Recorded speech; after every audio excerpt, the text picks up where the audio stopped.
which continues to have some of the best weather in the entire North America. I don't know what that says for global warming, but it is a nice place to be, that's for sure. So we're really pleased today to bring you a second year report in one of Alta's incubator projects. Alta has an incubator program where we help nurture and foster great ideas. And Nick Falbo was our incubator award recipient last year, and he fostered and nurtured this fantastic idea of protected intersections that got worldwide attention and hundreds of thousands of hits on the internet. So we're going to turn it over to Nick Falbo to continue his discussion on bringing the concept of protected intersections from concept to reality. And we're going to also introduce you to Tom Millar from our Salt Lake City office, where they are taking the protected intersection concept and turning it into reality. So with that, let me turn it over to you, Nick. Thank you, Mia. So as Mia gratefully opened up, this is a really new concept that I'm happy to and excited to share with you kind of what has happened over the course of the last year as this idea has kind of come out, been announced, been getting a lot of attention. So,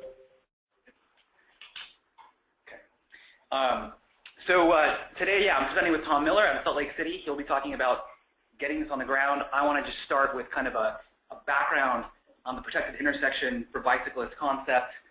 We want to talk about kind of the context of where it sits in current practice for protected bike lanes, what the design elements are for how we build it, what the design challenges are for making it happen on the ground, and the efforts in Salt Lake City and other places to see this actually installed.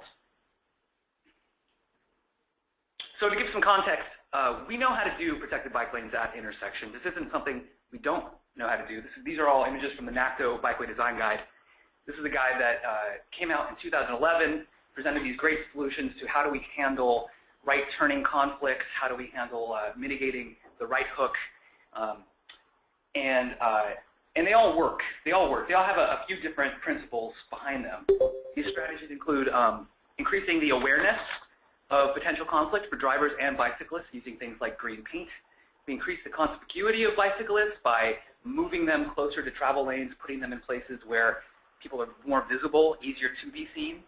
We try to isolate conflict. We try to move them perhaps upstream of the intersection so you can deal with conflict away from other complexities that happen at intersections.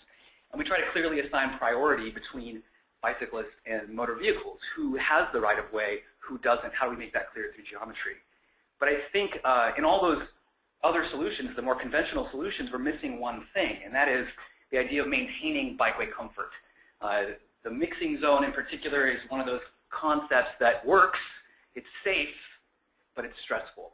So how can we come up with something that can also be safe, but much less stressful? And so the best solution, potentially, is something that we never really discussed very much during the NACTO design guide process, and it comes from the Netherlands.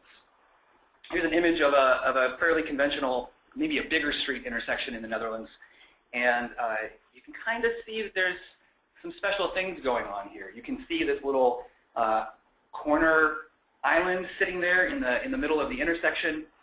You can see the crossing is far removed from the travel lanes. They're doing some interesting things here that we don't really talk about in American design guidelines. And so this is really the origins of this protected intersection concept, is the type of design being done in the Netherlands.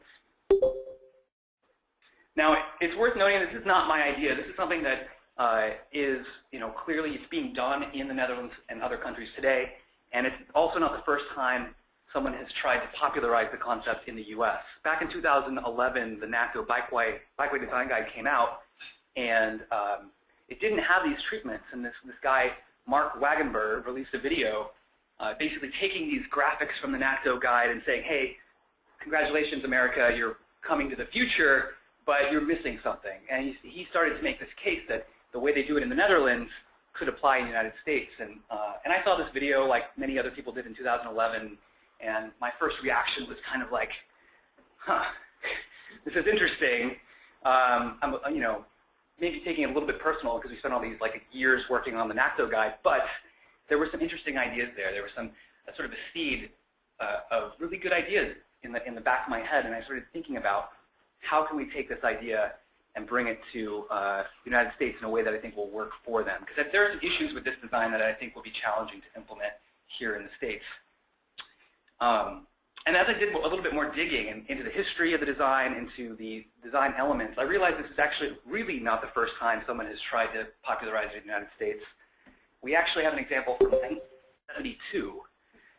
In California, they did some great design guide work in the 70s and looking to sort of best practice in Europe. And they found this as an example actually in, Joe has a good comment about the NACTO design guide. One reason this design was not necessarily included there was because it was not done in the United States. The NACTO guide had some rules, sort of thinking behind it in terms of what we included in it, including, it had to be a treatment that has been done in the United States, that has some research behind it, and that has some sort of reflection on how successful it was. And so this treatment being so different, we didn't have the kind of background and the consensus that said, hey, let's talk about bringing this to the States. But in 1972, we knew about it. We actually had some discussion of it. Design Guides for California, Design Guides for Davis, California, talked about this design. And it did talk about it and had a little bit of skepticism saying, is this going to work in the United States? We don't know. But then it was sort of forgotten. Because since this design has come out, FHWA has gone to Europe and done more international scans in 1990, in 2000, in 2010. They go back every 10 years or so. But they never really brought this topic back up. So the concept kind of got forgotten until more recently. So last year, almost a year ago exactly, back in February, I had an opportunity to create kind of a video pitch for this concept. If you haven't seen it, go check it out, protectedintersection.com.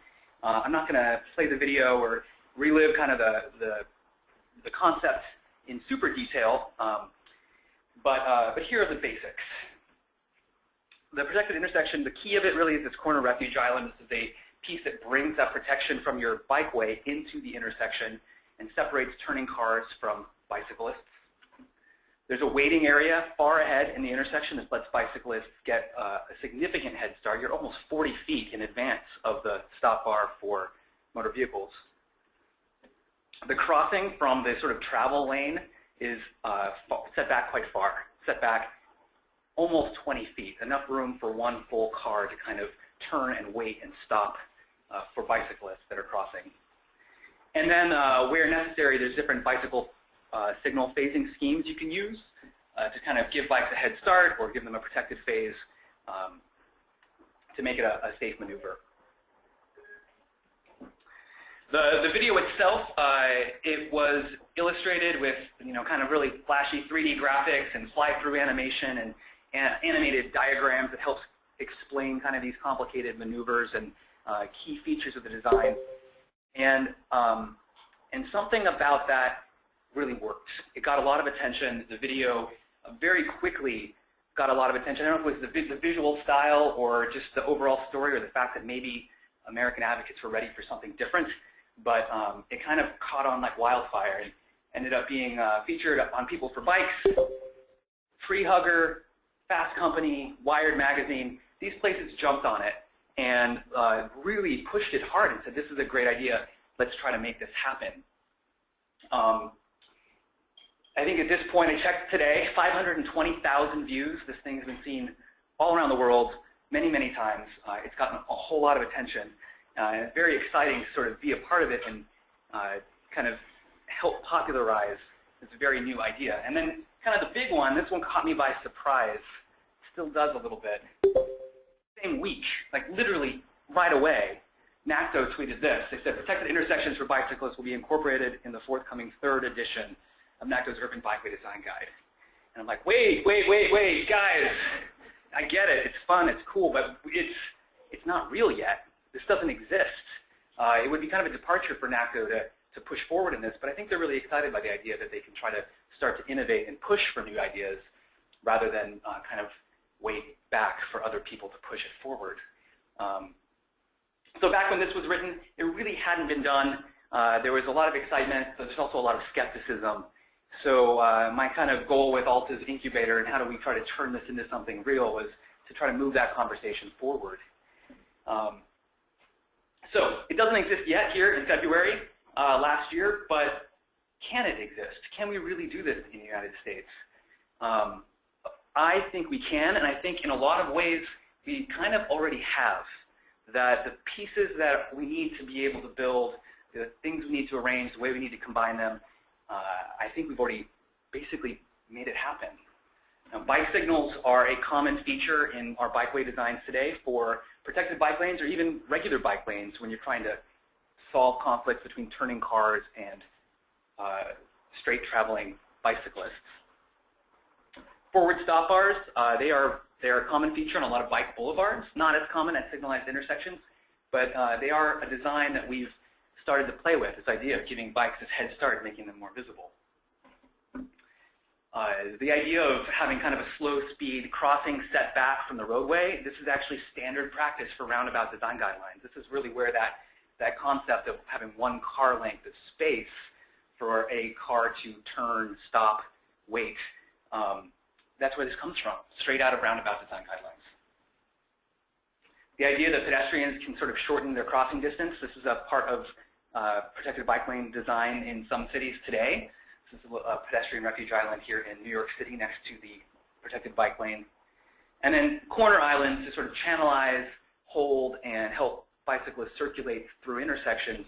We're starting to play with this right now. This is an example from Portland, Oregon, where bicyclists are on a path and they're turning onto another street, making a left turn. So they sweep around the little curve, and they're safe and protected from traffic that's driving by in front of them. So these are all the pieces of a protected intersection. We built all of them individually. What we haven't done is brought them all together in one place. So since putting out the video and going to some conferences and talking about it, we've heard a few concerns and challenges that are out there from cities, agencies, and other designers that want to implement this. In particular, there's some questions about how do you integrate this with large vehicles and how they turn and be accommodated at intersections. There's some other concern about pedestrians. How do pedestrians interact with these intersections and these corners? And then also just saying, man, this takes up a lot of space. How are we going to put these on our streets? We barely have enough room for a 6-foot bike lane, and now you're saying we need this massive setback crazy thing. So I want to talk about those in a little bit more detail so that those of you listening who want to do this, if you're thinking these same questions, maybe this helps answer them. So large vehicles. We all know large trucks take a lot of room when they turn. They require often very wide corner radius to make their turn. And one of the kind of design principles of a protected intersection is the idea that you actually have a small corner radius. You are intentionally constraining and slowing cars down so that they have time to see and yield and respond to the bicyclists that are crossing their path. And it's very true. If you kind of look at a drawing that shows a small corner radius for this island, and then you look at the kind of turning template for a large truck, it runs right over that island. So how do we resolve this? How do we make this happen? This is a bit deal, so I'm going to spend a little bit more time on what might help solve this problem. The first important thing I think, to put it out there, and the planners will love this, truck accommodation is a policy decision as much as it is a geometric design decision. It doesn't have to be build this corner radius to perfectly match the design dimensions of a truck. There are so many different options you can do to try to resolve this before you even get to the design phase. If you end up using bike signals as part of your design, you also may not need a really tight corner radius because the bike signals are resolving the conflict for you. You're not using that corner radius to slow cars. You're using the signals to prevent conflict. In that case, the corner island is almost more for comfort, user comfort, than it is for managing traffic speed. But when you get into the policy decision, you've got a couple different options. There's this concept, cities that have more advanced kind of truck accommodation policies have this concept of two different types of design vehicles. You got your design vehicle, In this case, this would be designing for this large truck. He can turn from his lane into the inside lane of the cross street, encroaches a little bit on the bike lane. This is what we usually do when we try to make a truck driver's life really easy. But we don't have to make a truck driver's life really easy if this is an important location in our bikeway network, and we think that the truck driver is kind of an infrequent user. We can actually make their life kind of hard. And they're professionals. They're good at what they do. They can make this maneuver. This is that exact same kind of intersection, but with a much smaller radius. And the truck has to do all sorts of kind of physical gymnastics to turn through the intersection. They do this every day, all the time in our constrained city streets. It's not really a problem to design it this way in the first place for these new bike priority, pedestrian priority areas. So this, the difference here is designing for a truck, and there's different terms for it. Maybe they call it an intersection check vehicle or accommodating the vehicle rather than designing for the vehicle. But this idea that you can have different tiers of accommodation depending on how important different users are for your intersection. This is where the policy comes into play. But geometry still is a big deal. Let's say you have this conversation with your engineers and just say, no, we've got to have a wide corner radius. How can we have a wide corner radius for trucks but still try to slow passenger cars down to keep it safe for bicyclists? Well, one answer is potentially can be found in roundabouts. So what you see in the center island is an apron. It's a truck apron. Standard feature in a roundabout. It lets cars traverse the sort of wider black asphalt area of this roundabout. But when a large truck comes through, they just go and mount this apron, and they can make their necessary turns as well. So you're sort of designing separately for a truck and designing separately for a passenger car. This concept can apply at corners as well. You can do kind of a two-tiered corner radius so that passenger cars feel like they have to make a slower, tighter turn, and truck drivers can actually drive over and mount this corner. This is a real thing. It exists in a few different places. I think this is an image from Bend, Oregon. They use the same design in a channelized turn lane. You've got sort of textured red pavement. Trucks can mount that. They can turn that. They can make their nice wide turn. Passenger cars, they don't go on that. They don't want to go on that. They go a slower, safer kind of route. Here's an example actually from Portland, Oregon, up in St. John's. Same thing is going on here. You've got this barrier curb for the large truck so that they don't drive on the sidewalk, but there's this sort of secondary apron that's been designed to go around and have a slower turning radius. So I think this type of treatment has a lot of promise in terms of trying to create a corner island that can both accommodate trucks and accommodate passenger cars and try to kind of meet everybody's needs. Another piece that I hear some concerns about is what does this do to the pedestrian experience? Having bicyclists so close to them, both in the bikeway but also at the intersection, how do they interact with each other? Is this pedestrian waiting area, is that really going to be comfortable and safe and useful? How do transit users interact with this? These are all really good questions. When I first was proposing the concept in the pitch, it really was about bicycling. It wasn't as much about what is the effect on pedestrians. I actually have high hopes that this can improve the pedestrian experience on a lot of these really large streets where a design like this might be implemented.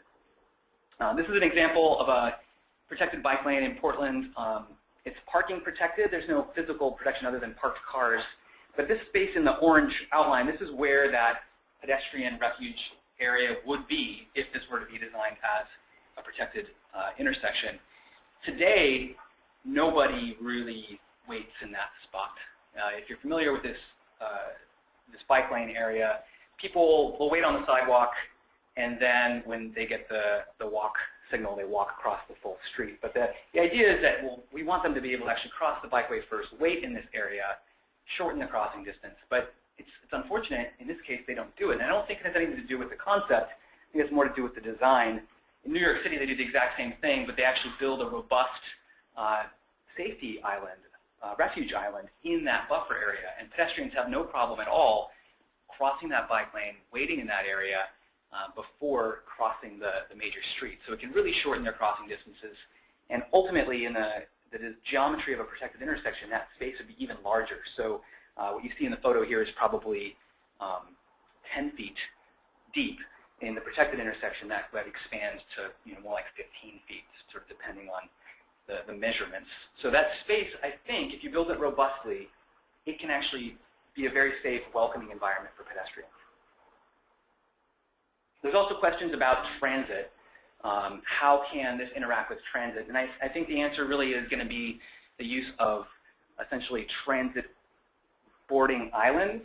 They're floating out from the bikeway at the intersections and maybe on the far side of the intersection. This is an example from San Francisco where a protected bike lane runs behind a streetcar stop, a Muni stop. And so pedestrians walk to and walk from this island, crossing the bikeway. There's an image, it's from a video on People for Bikes website that shows this same transit stop at a really high volume, kind of peak volume time of day, where you have large volumes of bicyclists and tons of pedestrians. It works beautifully. There's really no conflict at all between the pedestrians and the bicyclists. They negotiate that on their own in a very safe, respectful manner. So I think this is really the answer, but it does involve having your transit vehicle stop in lane, potentially blocking traffic. So it's one of those trade-offs you're going to have to think about. Limited space, who do you prioritize in this case? The transit riders and the bicyclists and the pedestrians, then this is a great design to look at.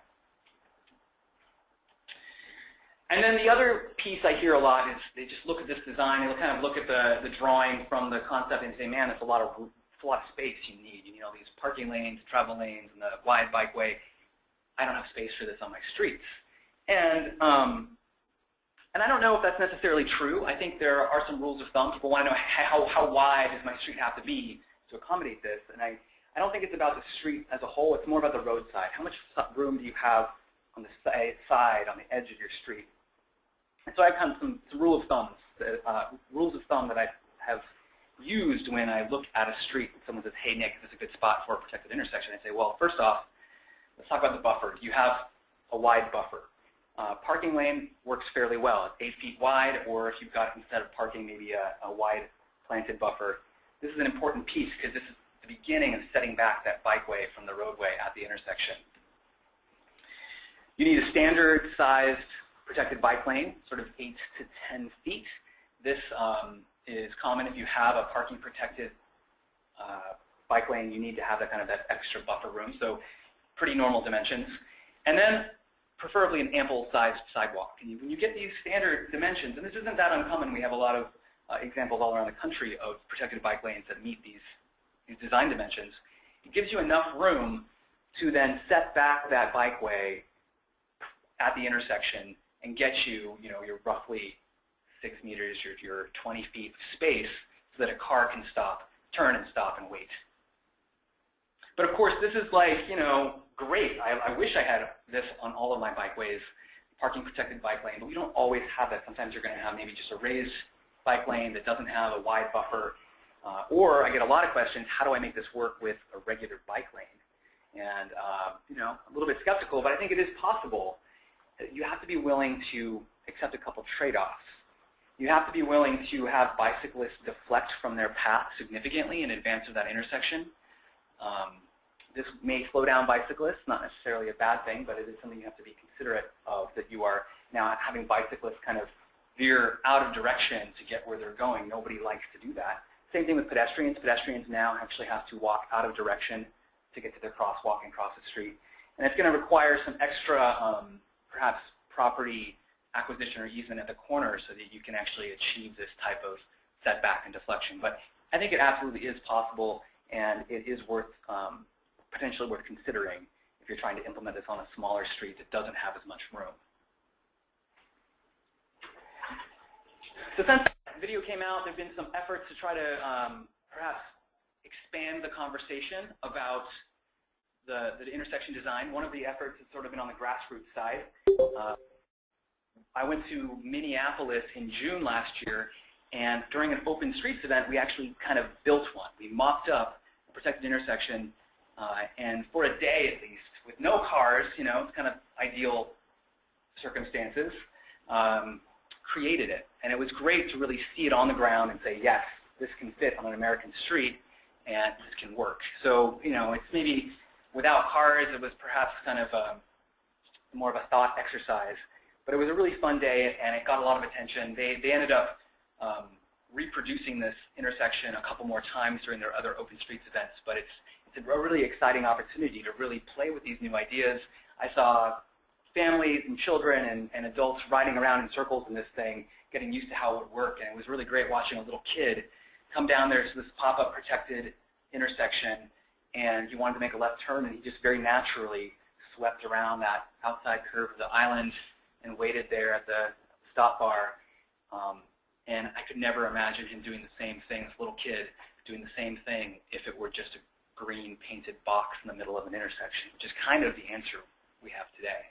So it made me really hopeful that this really will work and really will lower the stress of crossing and maneuvering through intersections. And then the other piece of sort of moving this conversation forward was professional discourse over the topic. I presented at TRB Alternative Intersections Conference, done an APBP webinar, and presented at the NACTO Designing Cities Conference earlier last year in October. And so we're really trying to hit all the main points of who needs to hear about this, who needs to think about this, who needs to talk about this to keep that conversation going. So people have been really excited. There have been a lot of conceptual drawings and ideas being tossed around in cities all around the country. This is an example. This is an Alta project in Lincoln. On N Street, they're building a cycle track. And well, in this case, they don't use those islands you see there. They are deep enough to, they are about 20 feet actually. We don't use them to resolve conflicts. We actually have bike signals controlling this because it's a two-way facility. But this is sort of one of the first designs I've seen us work on that incorporates this sort of feature for improving comfort and bringing that protection into the intersection. So this is a concept put together actually by the city of Portland. It's a high right hook risk location, and they were trying to figure out how do we solve this right hook, how do we mitigate this right hook. One of the ideas they had was this Dutch-style intersection that had that 20-foot setback you can see right there at the crossing. Ultimately, this design was not preferred by the Bike Advisory Committee for the city because they didn't pick it, so it was never built, but it was under consideration as a potential design. In Boston, Massachusetts, they're doing a lot of talk right now about Commonwealth Avenue and a cycle track protected bike lane there. Advocates are pushing hard to try to see protected intersection design integrated in. In Davis, California, they are really excited. They hope to be building one in the next few months. I couldn't find an actual design drawing, like engineering drawing, so this is the closest I got of what their concept would be. I don't, you know, I'd love to see the actual design. And then, very exciting, this is Austin, Texas. And this is concrete. And there's, you can sort of see at the bottom, that's the corner island, that little sliver, the sort of pedestrian waiting area there for that, that deep buffers. Like, they're building this right now in Austin, Texas. And very excited to see how it turns out and how it works. But we also got to contribute to this, this idea of how do we bring it to the States. Tom Millar in our Salt Lake City office has been closely involved in some of our efforts to make this happen. So I'm going to have Tom sort of take over and talk about what it's been looking like there in Salt Lake.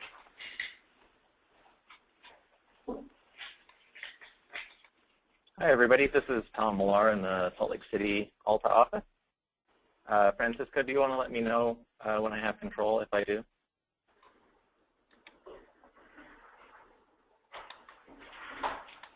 You are set to go, Tom. Okay, thanks so much. So I thought I'd give a little introduction about myself. I am a bicycle and pedestrian transportation planner and designer for Salt Lake City, or for Alta. Before I worked for Alta, I worked for Salt Lake City's transportation division in their bicycle and pedestrian program. So working with Salt Lake City on quite a few projects is quite nice because knowing the ins and outs of that process is pretty natural for me. So for the last 2 years, and we just wrapped up last week, we were working on Salt Lake City's pedestrian and bicycle master plan, which was a tremendous undertaking and something that was very sorely needed and very appreciated by the city and by all of the people riding. Last year, they built a protected bike lane on 300 South, which, if you know, Salt Lake City is 3 blocks south of Temple Square. All of their gridded streets are are named by how far away they are from Temple Square, and whether they're north, south, east, or west. So we did some preliminary design on that 300 South project, and it got constructed at the end of last year, of 2014. Then, after that was installed, they decided that they'd like to go ahead and do a protected bike lane on 200 West. And 200 West and 300 South intersect each other just west of the core of downtown, but still within downtown. So it raised a, no pun intended, it raised a interesting concern or opportunity, and that was, what are we going to do when two protected bike lanes intersect each other? And this isn't something that very many cities have had to deal with yet. So an initial design that they were thinking of was mixing zones, like Nick was talking about earlier, but they felt like they could do something better.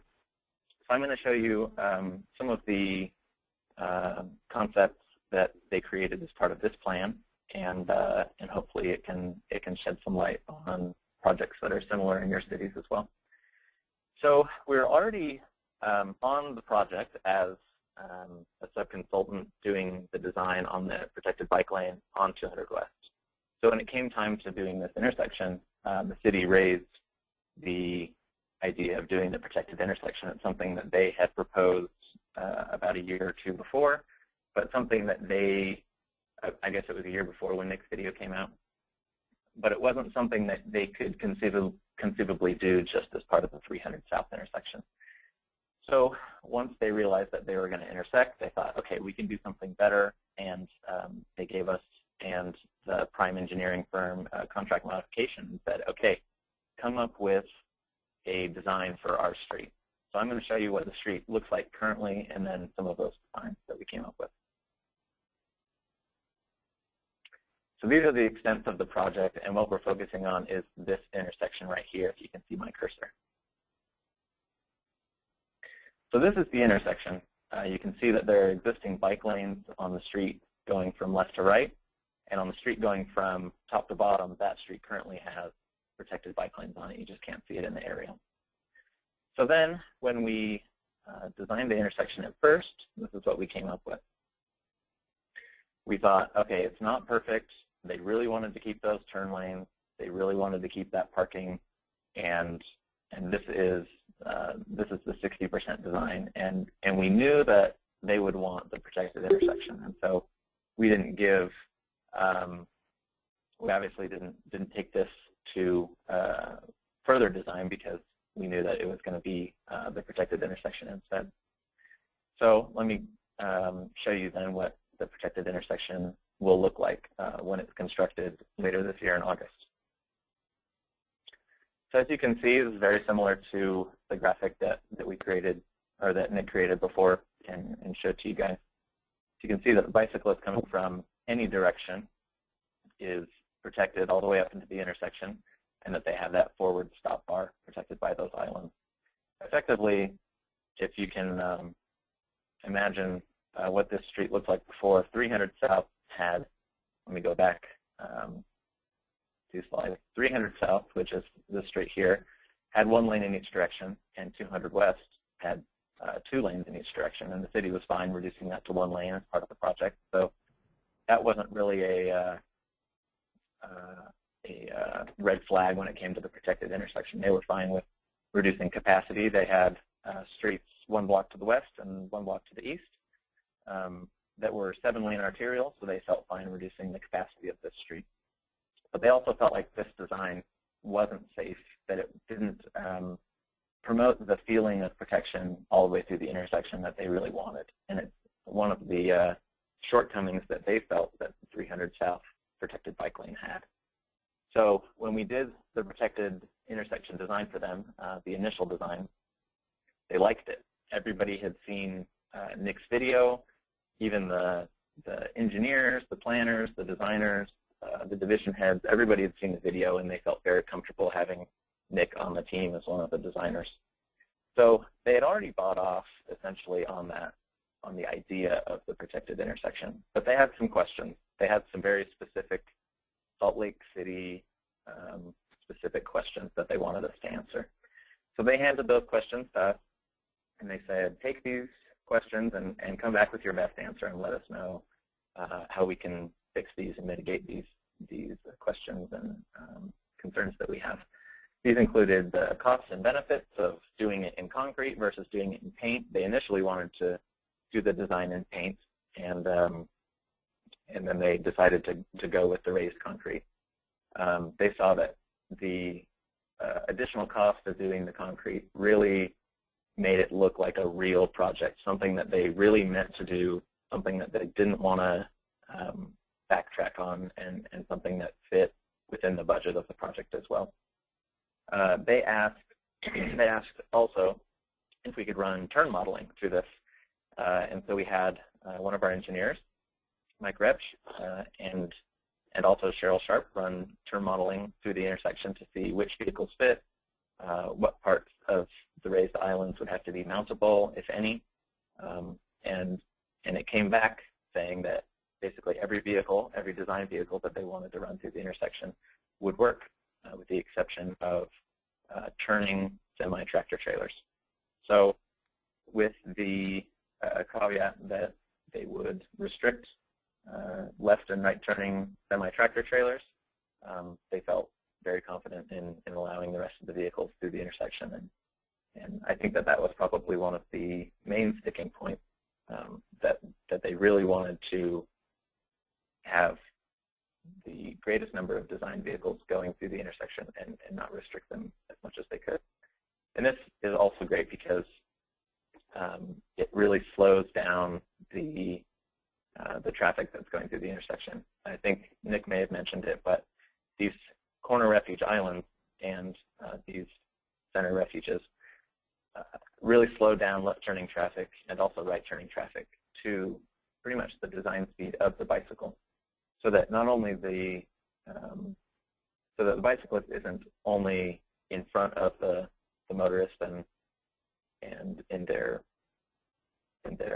sight lines, but they're also going the same speed as the bicyclist, which is also reducing the speed differential between users. The city also asked us to look at the design of some of these median refuges and how they could be designed, and the FHWA standards and MEPCD standards for those crossings.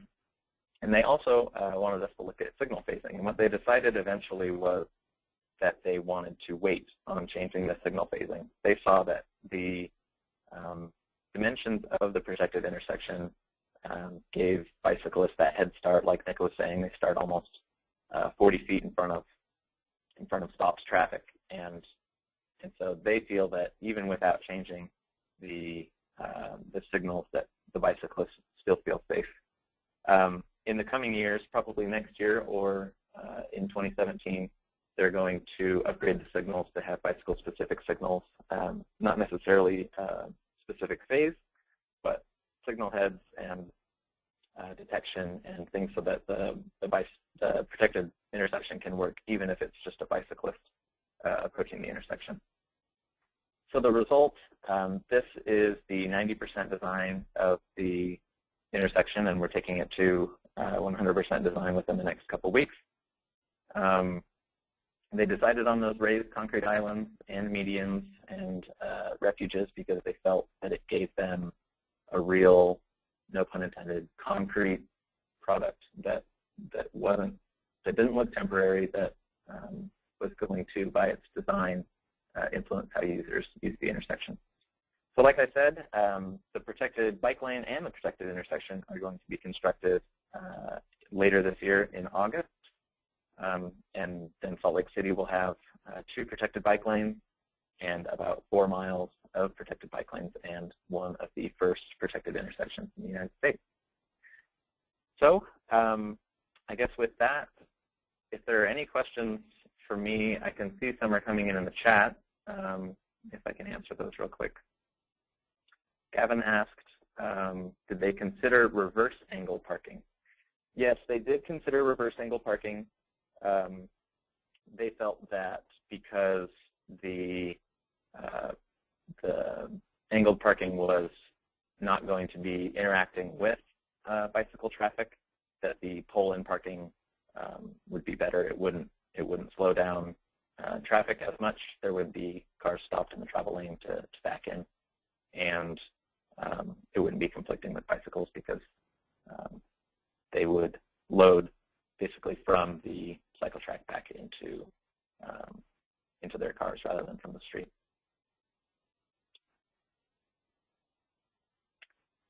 Michael's question, why the partial bicycle crosswalk markings instead of all the way across?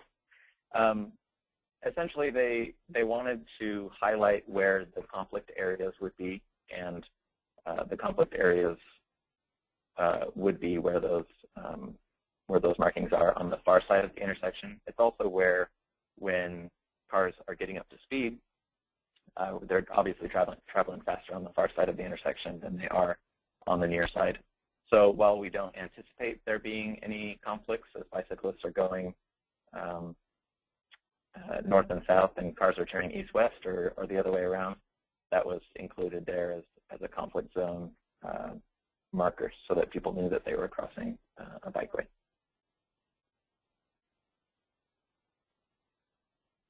City of Mountain View, how do people with disabilities access bus stops when they're separated by a protected bike lane? I think I'll throw that one over to Nick because neither the 300 South nor the 200 West protected bike lanes have bus routes running along them.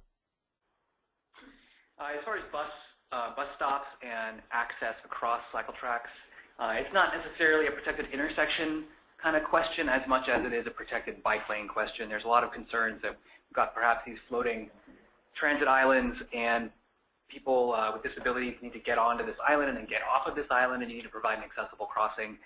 Solutions are out there. There are some examples in San Francisco and in Seattle where they've done these floating transit islands, and usually it involves letting people either mount down to a crosswalk, potentially traveling within the protected bike lane for a very short distance to access a crosswalk, or providing curb ramps at appropriate locations to let people cross.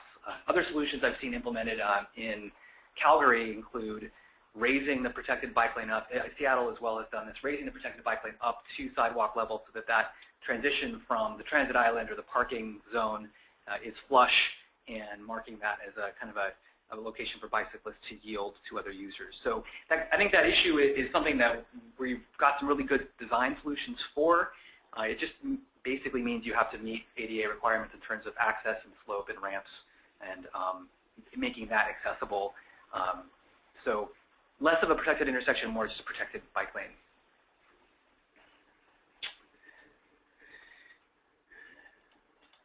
Joe said he wanted to talk about signal phasing. I just want to invite everybody. We have these last 10 minutes. You can throw questions online, or if you're interested in speaking, you can do *6 to unmute your phone. We'll see how well that works with lots of different groups. And we've got some questions here. So let's take a question here in Portland first before opening it up. Hi, this is Talia Jacobson here from ODOT, and I wanted to piggyback on the last question about people with disabilities. Yeah. So how do you make this intersection intelligible to somebody with a sight impairment? When I look at this example, you've got, depending on your direction, somewhere between 6 to 8 detectable warning strips this person's going to have to cross. How do you make it clear sort of where the button that they're looking for the signal is, what kind of traffic they're crossing as they go? That's a really good question. If you ask people if you need to repeat the question. We had a question over here. It was more about accessibility at the intersection itself. Did you all hear the question, or should I repeat it? I will just repeat it. So the question was about making this intersection intelligible and clear to people with disabilities. There's a lot of different things going on. You've got your curb ramp at the corner. You've got these pedestrian refuge areas that will have detectable warnings. Where does the push button go? How can we? So what kind of assumptions do we make about how users will use it, particularly when they're trying to cross this whole intersection? If you look at the drawings on the screen, the old cross section, 65 to 70 feet wide. Really huge intersection. Right now they press the button on the corner and they walk across the whole intersection, and the signal timing has to accommodate a a pedestrian travel speed for that full 70 feet. Now, can we take advantage of these corner like islands and the pedestrian refuge islands to shorten that down? Because what's left here now is only about 35 feet, significantly reduced crossing distance if we can take advantage of it. So we have to assume that all pedestrians will cross to that pedestrian island, press the button there on the island. I think that that's going to be a piece of it, is where do you put that button? And you could potentially put it in more than one location, but that is a really good question. Do we put it in the island and assume people are going to press it and wait and cross just that short distance, or do we have to make assumptions that they still have to cross that full 70 feet? Those are sort of unanswered questions at this point because it's sort of a new concept. I suspect it will be very similar to a larger street that has a median island today. In those cases, they often provide a button to press, and they have the same issue of kind of encountering multiple tactile warnings and kind of refuge areas as you're crossing the street. So we'll do it for a center island. What makes it sort of unique is we're doing it kind of closer to the edge of the roadway as well. Joe, do you have anything you want to add to that about crossing distances and actuation and pedestrians? Yeah, can you hear me? Yeah.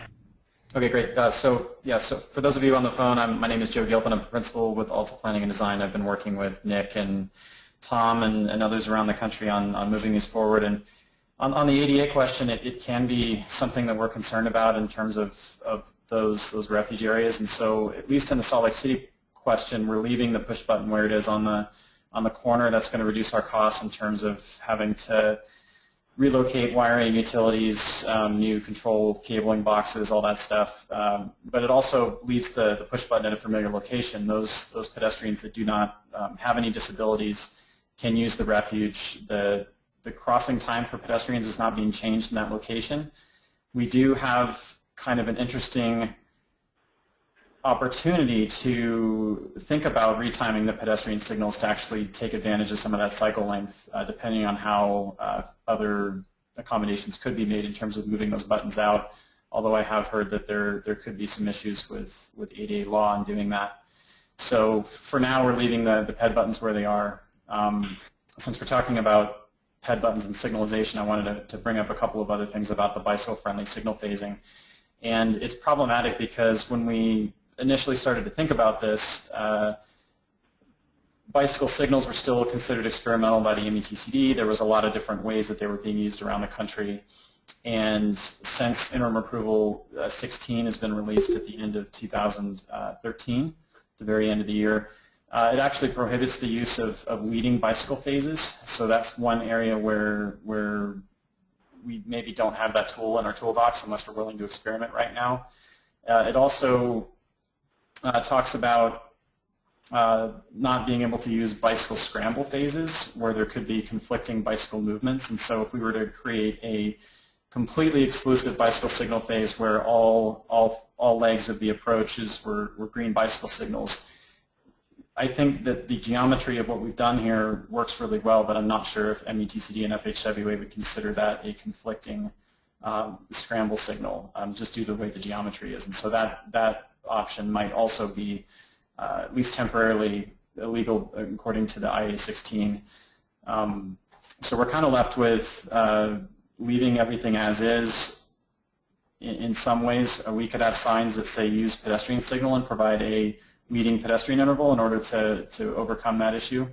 And so, we're expecting some relaxations and additional uses to be added into bicycle signal phasing when it does make it into the 2017 METCD. However, which we expect that's when that will happen. However, we're not sure yet. So wanted to add those points. Thanks, Joe. And so, another piece that sort of comes to mind, New York City, there was a photo earlier in the presentation that showed this pedestrian refuge island. They use those on their protected bike lanes today. And in New York City, they don't do actuation. It's all fixed timing. And so I'm assuming that their calculations for crossing duration is based off of the full street in order to comply with sort of METCD and ADA regulations on crossing speed. But the people who use it, I have no doubt, cross into that pedestrian waiting area, shorten their crossing distance. So functionally, it gets used to shorten crossing distance, even if the overall timing calculation assumes the full crossing distance. That makes sense. So they're compliant with ADA, but they don't have to deal with actuating buttons. So maybe one solution is get rid of actuation for pedestrians, just assume that it's going to operate and give them enough time to cross the whole street. All right, let's see if there's any other questions. Any, let's see here. Is that some back and forth? On the chat, if I could answer those. Yeah, please. Okay. Seattle office asked if the intersection has a no right turn on red. It does not. It is assuming that, like Nick mentioned, they utilize that 20 feet provided by that by the corner island to queue there if there are crossing bicyclists, and then to go right, so that they are out of the flow of motor vehicle traffic, but they're also not impeding on the flow of bicycle traffic.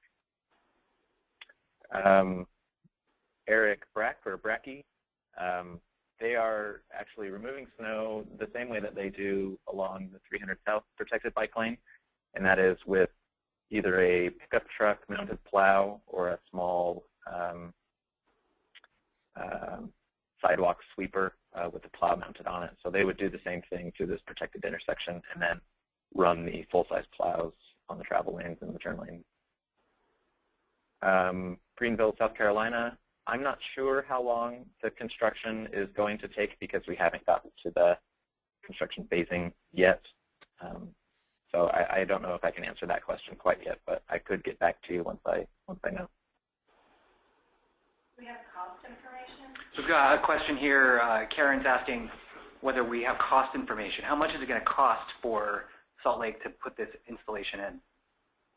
So the cost difference between this protected bike lane or protected intersection design and the one that we saw in the slide previous, for the paint version, it was about $10,000 more, and for this raised concrete version, it's about $15,000 to $20,000 more.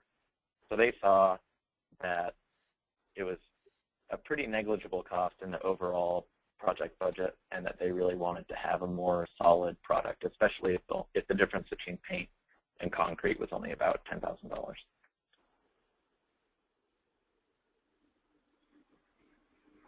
There's a question on the chat. It says, from Sacramento, what is the response of traffic engineers to the idea of slowing traffic so much at intersections? If anyone has thoughts on this, I'd love to hear it. You know, they definitely got the idea that we need to slow traffic so that they can yield to bicyclists and pedestrians that are crossing. The design kind of forces a slow turn no matter what, whether people are walking or biking or not. So it's a really good question. One of the interesting design features that this does have, which maybe alleviates some of that, is when you are turning, you turn completely out of the travel lane so that any car that is behind you that wants to go straight can continue on. So you don't block traffic the way you do today. If you're waiting for a pedestrian in the crosswalk, you're blocking all the traffic behind you. So maybe there's a little trade-off going on where turns are slower, but they're not interfering as much with through traffic. So maybe this comes down to sort of traffic volumes on the street today. We're just about 1 o'clock. I am willing to stay on the line and answer more questions, and if people have more chat questions or phone questions, or feel free to email either Tom or myself, and we are happy to answer questions about the design concept, about implementation in Salt Lake, or any other thoughts or questions you might have. Thank you. Thanks, guys.